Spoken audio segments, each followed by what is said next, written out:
En el vídeo anterior vimos la evolución de la masonería desde sus orígenes más históricos o reconocidos hasta la actualidad, con todas las divisiones internas que ha tenido la propia hermandad a lo largo de la historia. Y finalmente comentamos su estructura a nivel general. Aunque ya lo comentamos en el vídeo previo, me gustaría recalcar lo que son las obediencias masónicas. Una obediencia masónica es una agrupación de logias masónicas en forma de federación, que se encuentran bajo un organismo central, que puede ser pues una gran logia, un gran oriente o, como por ejemplo en el caso de Francia, una obediencia mixta llamada derecho humano. Ahora bien, dentro de las obediencias se practican diversos ritos, y me gustaría comentar qué es esto de los ritos. Pues según la web de la Gran Logia de España, un rito se define de la siguiente manera. El rito consiste en el conjunto de reglas y ceremonias constituyendo un todo, coherente y definido en diferentes grados. Los ritos masónicos no tienen jerarquía y no se podría decir cuál es mejor que otro.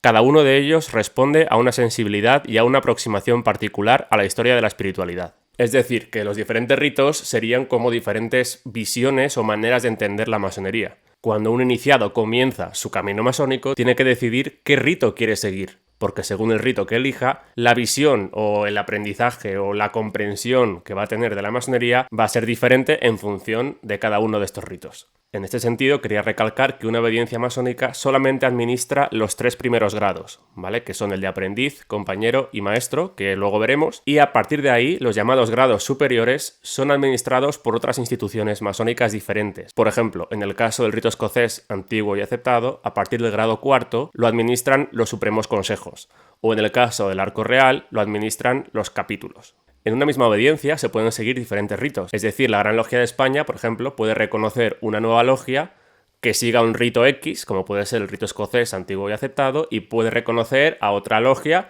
que siga el rito del arco real o el rito de York, por ejemplo.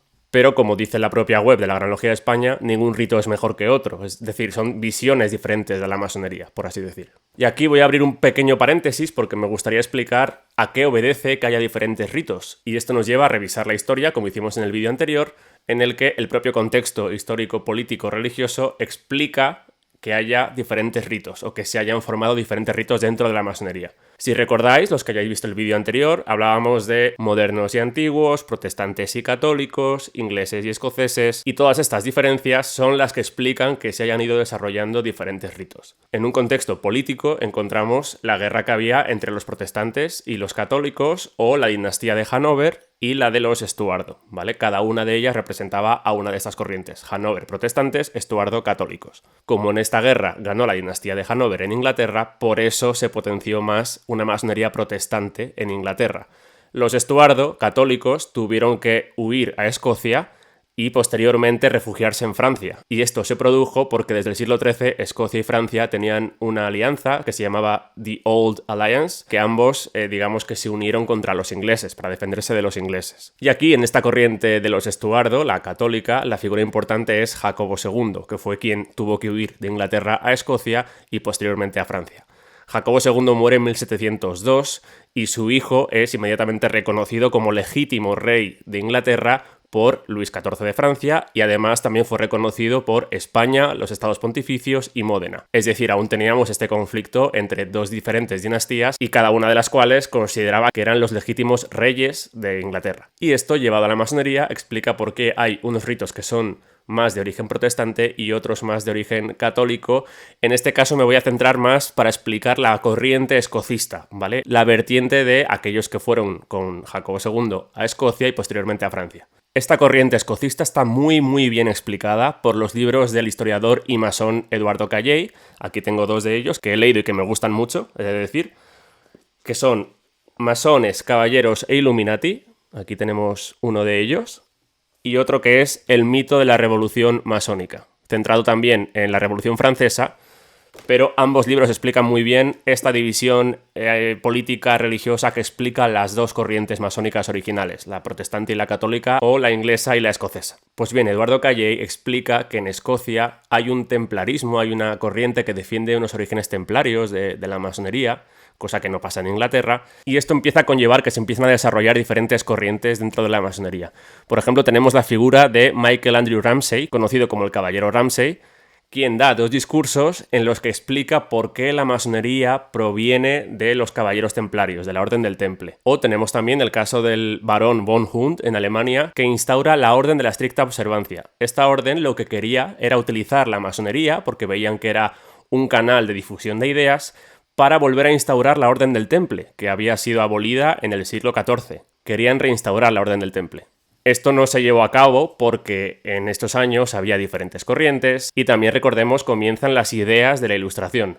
Esto produce un choque de 2 corrientes diferentes, por un lado la de los místicos templarios y por otro la de los racionalistas, como comentaba también en el vídeo anterior, que fue representada por la Orden de los Iluminados de Baviera, o los Illuminati, como también se les conoce. Esta Orden de los Illuminati de Baviera fue fundada en 1776 por Adam Weishaupt, y lo que querían era literalmente destruir las bases políticas y religiosas de Europa. Recuerda un poco a lo que querían también los Rosacruces, si recordamos el vídeo anterior, una reforma total de los valores filosóficos, religiosos, morales, etc. Lo que pasa que los Iluminados de Baviera eran mucho más radicales en este sentido. Pues bien, se produjo una lucha entre ambas corrientes dentro de la masonería que derivó en una lucha encarnizada entre ambos, y este libro que he comentado antes, El mito de la Revolución Masónica, explica muy bien cómo la Revolución Francesa supuso una lucha fratricida entre hermanos dentro de la propia masonería de los más ilustrados racionalistas contra los más místicos, representados también por este templarismo, ¿no?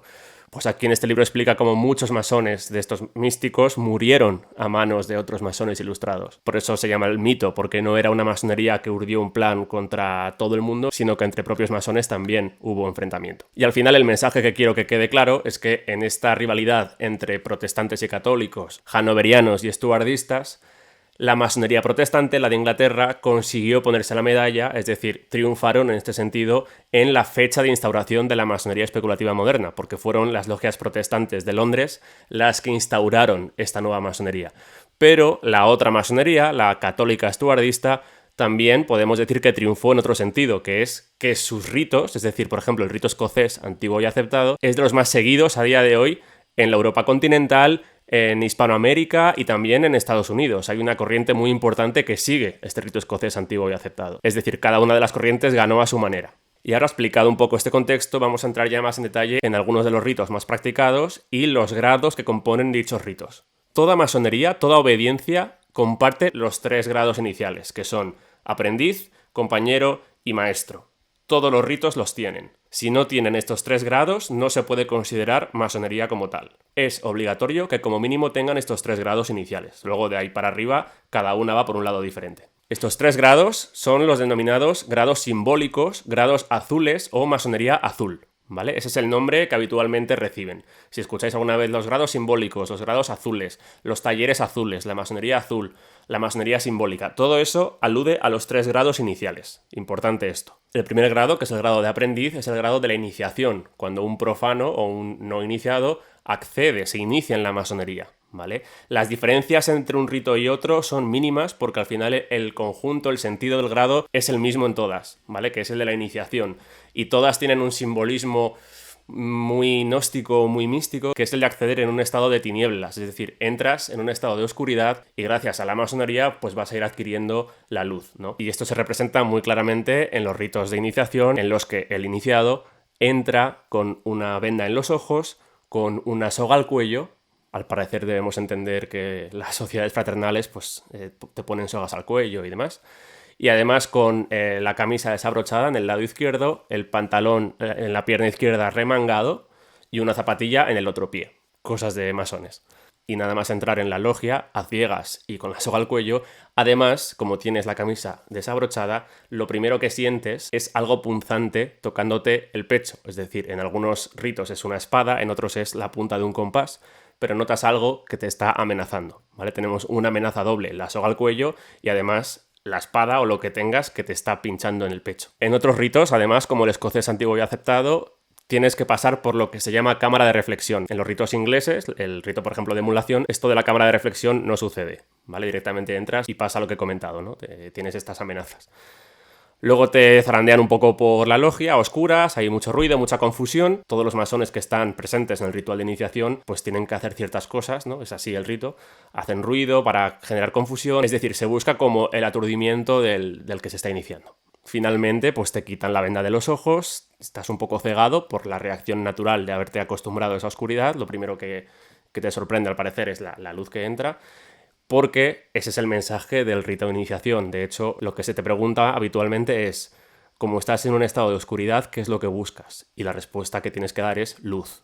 Y además se te hace jurar que no vas a desvelar los secretos de la masonería bajo unas penas físicas que a día de hoy ya no existen en la masonería, se han eliminado por considerarse anacrónicas, pero que estuvieron vigentes hasta el año 1989, o sea, hasta antes de ayer, como quien dice, ¿vale? En el grado de aprendiz, el castigo por no cumplir el juramento es que te corten el cuello y te arranquen la lengua. Como vemos, es muy fraternal todo y muy de amistad. Y es más, cuando se realiza ese juramento solemne, estás jurando que no vas a desvelar los secretos de la masonería sin aún saber cuáles son. O sea, estás haciendo un juramento para proteger algo que aún no conoces, ¿vale? Y ese suele ser el ritual de iniciación al grado de aprendiz. Luego tenemos el grado de compañero, que es pasar al segundo grado. Incido en las palabras que utilizan los masones para el primero, segundo y tercer grado. En el primero es iniciarse, en el segundo es paso a grado de compañero y el tercero es elevación a grado de maestro. ¿Vale? Iniciación, paso, elevación. Y obviamente para el grado de iniciado hay una serie de toques, de saludos, de contraseñas para reconocerse entre sí. ¿Vale? Te comparten solamente los de tu grado. Y esto es algo que sucede en la masonería. No solamente no comparten sus secretos con los profanos o los no masones, sino que entre ellos, los de grados superiores no pueden compartirlo con los de grados inferiores. ¿Vale? Es decir, te van a dar las contraseñas, toques y demás propios de tu grado, no de los de más arriba. Y además, algo que sucede para los iniciados es que durante todo tu periodo de primer grado, mientras eres aprendiz, tienes prohibido hablar en la logia, ¿vale? Puedes escuchar y tal, pero no puedes hablar. Pues cuando ya pasas al grado de compañero, ahí ya te dan una contraseña de paso que tienes que decir en el ritual de paso a compañero, que creo que es Shibboleth o algo así. El ritual es similar al de aprendiz, pero del otro lado, es decir, te remangan la otra pierna del pantalón, te ponen la zapatilla en el otro pie, pero lo que es el ritual es muy similar. Ya puedes hablar, se te permite hablar y presentar las planchas, que son como digamos los textos que compartes en logia para tus hermanos, con tus reflexiones o lo que quieras compartir. Y ya cuando estás preparado, pues puedes elevarte al grado de maestro. Y en el grado de maestro es donde comenzamos a ver toda la leyenda masónica, la figura más importante de la masonería, porque está presente en el ritual, ¿vale? Y como decía antes, este ritual es compartido en todas las obediencias masónicas y en todos los ritos, ¿vale? El tercer grado sigue estando entre los que son comunes a todos los ritos. En el tercer grado se te cuenta la leyenda del constructor del templo de Salomón en Jerusalén, ¿vale? Es la figura más importante de la masonería, que fue Hiram Abif. Este constructor es verdad que aparece en la Biblia, pero toda la leyenda que cuenta la masonería de este constructor la cuentan los masones, no aparece en ningún otro texto. Ellos dicen que es algo más simbólico que real, por así decir, y de hecho lo defienden. Dicen, no, las leyendas masónicas son en clave simbólica, queremos transmitir un mensaje, no que se tome al pie de la letra. Pero para ellos la figura más importante fue el constructor del templo de Jerusalén. Pues muy bien, ¿y cuál es la leyenda que de hecho se representa en el ritual de elevación al tercer grado? Pues te cuentan que este constructor, Hiram Abif, cuando se encontraban ya cerca de finalizar el templo de Jerusalén, fue atacado por 3 compañeros masones, es decir, segundo grado, recordemos, que querían el secreto del maestro, ¿vale? Querían que se les compartiera el conocimiento de maestro. Le pillaron desprevenido, fueron 3, cada uno de ellos le golpeó con un elemento típico de la construcción de la masonería, y en cada uno de estos encuentros, con cada uno de estos 3 compañeros que querían robarle el secreto del maestro, al parecer Hiram Abif, según la leyenda masónica, no compartió ningún secreto con los compañeros, se mantuvo fiel a sus principios, se negó a compartir ese secreto y al final la acabaron matando. Y de hecho, el ritual de elevación al grado de maestro, tú representas, cuando estás siendo elevado a este grado, como si tú fueras el constructor del templo de Jerusalén y representan como si te estuvieran matando. De hecho, se pone habitualmente un tapiz con un ataúd, ¿vale? Dicen que antiguamente se ponía un ataúd de verdad y todo, y literalmente te tumban para representar tu muerte como si tú fueras Hiram Abif y posteriormente resucitas, te elevan, ¿vale? Estás muriendo y resucitando. Esto, que es muy tétrico, se hace, insisto, en todos los ritos de la masonería. Pero al matar a Hiram Abif se perdió ese conocimiento. Y aquí está una de las claves de la masonería, que trata de recuperar la palabra perdida, lo que ellos llaman la palabra perdida, que era el conocimiento o la sabiduría del maestro. Y nuevamente, pues este grado de maestro tiene sus toques, sus palabras, sus contraseñas, etc. Creo que es Mac Benak, la palabra del masón, y esto viene de la leyenda antigua, según cuentan los masones, de que cuando enterraron a Hiram Abiff, estos 3 maleantes compañeros de la masonería, otros que salieron en su búsqueda le encontraron enterrado en una montaña y al querer levantarle, al parecer tiraron del dedo y se desprendió la piel. Y dijeron Mac Benak, que viene a significar como la piel se desprende del hueso. Y en ausencia de esta palabra que se perdió al morir Hiram Abiff, utilizaron cualquier palabra, cualquier gesto, cualquier cosa, cualquier elemento que estuviera presente en la búsqueda y encuentro del maestro para ser utilizado como palabra clave, contraseña, etc. en el 3er grado, aunque iba a ser algo supuestamente temporal hasta que, pasados los años, cuando llegara el momento, accedieran y recuperaran la palabra perdida. Por eso el mandil del maestro masón suele tener la M y la B, que es Mac Benak. También en los rituales ingleses esta palabra era un poco diferente, era Mahabone, ¿vale? Pero también es MB. Por eso, insisto, este mandil de maestro tiene la M y la B, por las palabras del maestro masón. Pues bien, ya comentados un poco los 3 grados iniciales comunes a todos los ritos de la masonería, voy a empezar a comentar algunos de los ritos más practicados en la masonería. No voy a comentar todos porque son muchísimos, pero sí los principales. Y voy a comenzar con el arco real, ¿vale? La masonería del arco real. Esto fue introducido por los antiguos, ¿vale? Cuando se unificaron con los modernos, trajeron este concepto de masonería del arco real. Y este rito se practica sobre todo en Inglaterra, no tanto en la Europa continental como en las Islas Británicas y también en Estados Unidos. En sus propios rituales se dice que el arco real es la verdadera esencia de la masonería. Y es que el arco real se suele considerar como un 4º grado por encima del de maestro, pero no es tanto un 4º grado como un perfeccionamiento o una sublimación del maestro masón, en un salto a otro tipo de masonería, que es el arco real. Pues bien, en este rito del arco real no se representa la construcción del templo de Jerusalén, sino la reconstrucción del segundo templo, por órdenes de Zorobabel. Así como en el primero era Salomón, en el segundo es Zorobabel quien ordenó reconstruir este templo. Y la leyenda del arco real explica cómo en la reconstrucción del templo encuentran una cripta o una cámara abovedada donde en el centro hay un altar con una placa dorada en la que aparentemente encuentran la palabra perdida. La palabra que se perdió cuando mataron a Hiram Abiff años antes. Esta palabra perdida, supuestamente, es el nombre auténtico de Dios. Y este nombre auténtico de Dios son 2 palabras. Jehová, que es el nombre del Dios judío-cristiano, y Yabulón, ¿vale? Yabulón es un sincretismo de 3 dioses diferentes. Ya, que es de Yahvé, Bul, que hace referencia a Baal, el dios de los caldeos, que era considerado un demonio también, y por último On, que hace referencia a Osiris. Otros dicen que era el dios de On, considerando On como una ciudad en Egipto, pero en cualquier caso es un dios egipcio, con lo cual están comparando el dios judeocristiano, Jehová, con una suma de dioses paganos, ¿vale? Como Baal o Osiris. Todo esto se explicó en el libro de 1952, que tengo por aquí, Darkness Visible. Este libro es clave para entender todo esto. De hecho, lo compré de segunda mano. Este libro ya no se edita. Me costó encontrarlo en buen estado. Y de hecho, esta copia perteneció a un masón. Ahí se puede ver hermano tal, de la logia número tal. O sea, este ejemplar perteneció a un masón, ¿vale? Y es que dicen que este libro se utilizaba por los propios masones para entender el ritual, porque explica el ritual de los 3 primeros grados y el del arco real. Este libro de Walton Hannah fue un terremoto en Inglaterra porque, pese a que el escritor era un pastor anglicano, explica la incompatibilidad entre cristianismo y masonería precisamente por este tipo de cosas, ¿no? Porque el dios de los masones del arco real es Yabulón también, que son dioses paganos. Pues bien, tras la publicación de este libro, que por cierto Walton Hannah tuvo que huir de Inglaterra a Canadá, se produjo, como decía, un terremoto entre los masones, sobre todo protestantes, y hubo muchísimas bajas de la masonería, porque pone Walton Hannah en negro sobre blanco esta incompatibilidad, ¿no? Y otro autor que sigue la estela de Walton Hannah, 30 años después, este libro es del año 1983, es The Brotherhood, ¿vale? De Stephen Knight, que se considera discípulo de Walton Hannah, vuelve en los 80 a comentar esto de Yabulón y todo esto, y fue tal nuevamente el revuelo que causó este libro que en el año 1986 se deja de nombrar en el rito del arco real a Yabulón. Solo dejan a Jehová y eliminan toda mención a Yabulón.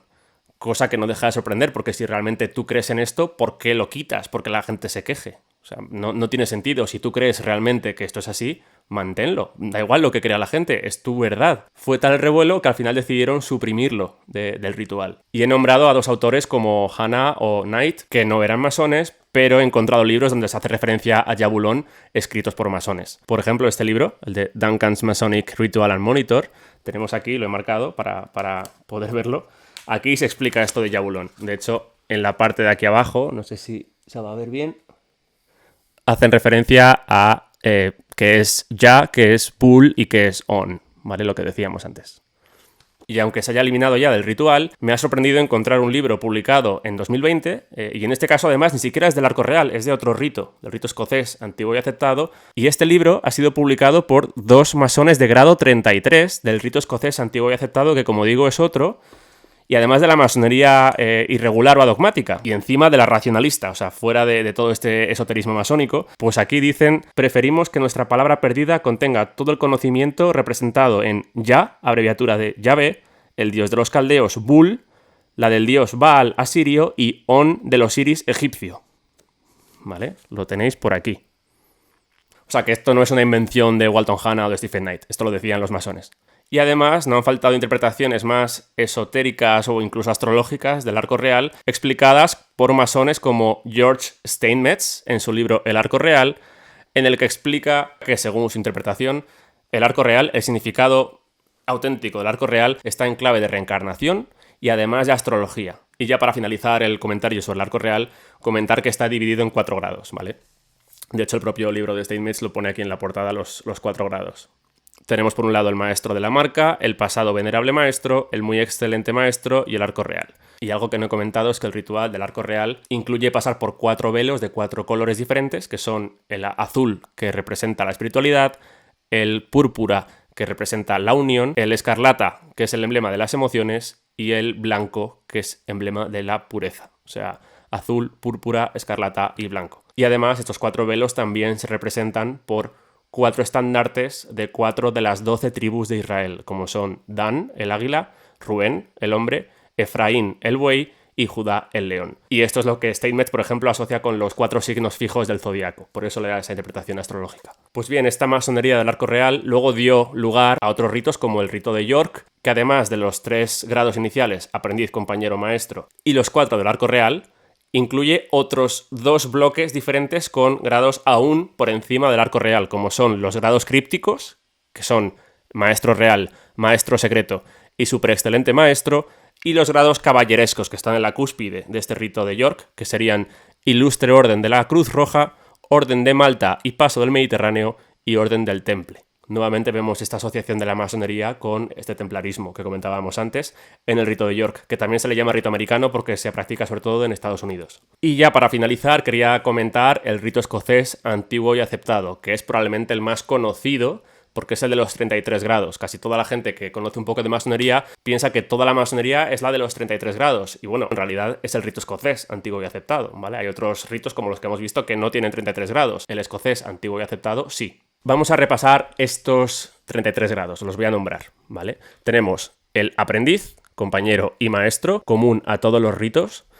Y luego comenzamos con los altos grados, los grados filosóficos, ¿vale? Tenemos los grados de perfección, también llamados masonería verde, que son maestro secreto, maestro perfecto, secretario íntimo, preboste y juez, intendente de los edificios, maestro elegido de los 9, ilustre elegido de los 15, sublime caballero elegido de los 12, gran maestro arquitecto, caballero del real arco. Aquí vemos el arco real, pero este arco real es diferente al rito del arco real inglés, porque aquí sí que siguen representando la historia del primer templo, no la del segundo. Y por último, en este tramo, gran elegido de la bóveda sagrada o sublime masón. Pues estos últimos grados, del 9 al 14, son lo que se conocen como grados de la venganza, porque vienen a explicar cómo tras la muerte de Hiram Abiff se buscó la venganza contra los que lo habían matado. Después tenemos el tramo de los grados rojos o capítulos, también llamados masonería roja. Son Caballero de Oriente, Príncipe de Jerusalén, Caballero de Oriente y Occidente y Caballero Rosacruz.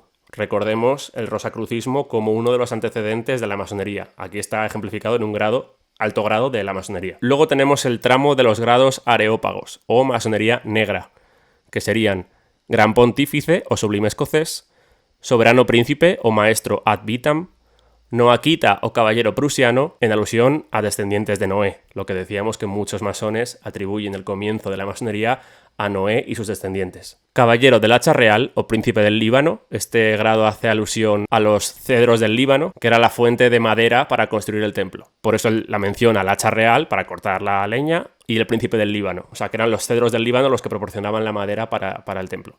Después tenemos jefe del tabernáculo, príncipe del tabernáculo, caballero de la serpiente de bronce, escocés trinitario o príncipe de la merced, gran comendador del templo o soberano gran comendador del templo de Jerusalén, caballero del sol o príncipe adepto, gran escocés de San Andrés, caballero Kadosh o caballero del águila blanca y negra, que este es un grado de la venganza, pero de la venganza de los templarios, porque la Orden del Temple fue suprimida por el rey Felipe el Hermoso y el Papa Clemente V, y este grado hace alusión a la venganza de los templarios contra el trono y el altar. Por eso me hace mucha gracia cuando se dice que el templarismo masónico hace alusión a retomar ese catolicismo cuando estamos hablando de la venganza contra el Papa también. Pero esto te lo explican en el grado 30, tienes que llegar hasta el grado 30 para darte cuenta de esto. Y luego tenemos los últimos 3 grados, que son los llamados administrativos o masonería blanca. Administrativos no hace alusión aquí a algo más burocrático, sino a los que administran realmente desde arriba lo que se debe hacer por parte de los de abajo, que son el gran inspector inquisidor comendador, sublime principal del real secreto y soberano gran inspector general, grado 33, el último, representado con la divisa Ordo ab Cao o orden a partir del caos. Pues bien, como vemos, cada vez los nombres son más rimbombantes, cada vez son más señor, maestro, soberano, de todo, ¿vale?